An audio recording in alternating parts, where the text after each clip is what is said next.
conseil départemental s'est entretenu avec le président de la Fédération hospitalière de France. L'occasion pour nous de faire le point sur des dossiers importants pour le territoire.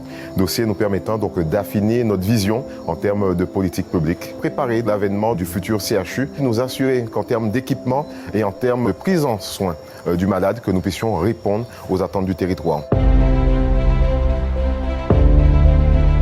Nous avons aussi échangé autour de la problématique des personnes âgées. La manière dont nous accueillons, nous accompagnons les personnes âgées, il faut réorganiser le financement, il faut réorganiser la gouvernance du système, il faut surtout faire confiance aux acteurs de terrain parce que la réalité des territoires est différente et c'est bien sûr d'autant plus vrai ici dans un territoire ultramarin. D'ici 2030, c'est-à-dire demain, la Guadeloupe sera le 3e territoire le plus âgé de France.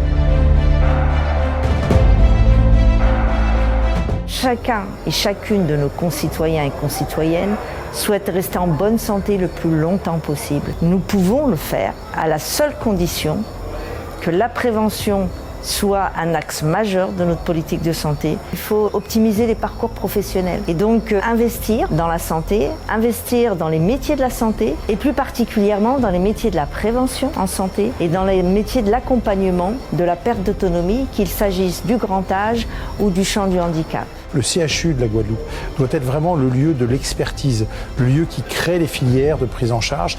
Afin que nous puissions nous assurer que la population guadeloupéenne puisse avoir proximité des outils de qualité, des outils permettant d'avoir une prise en soin qui soit optimale, mais surtout que le conseil départemental puisse ajuster ses politiques publiques afin de répondre au mieux.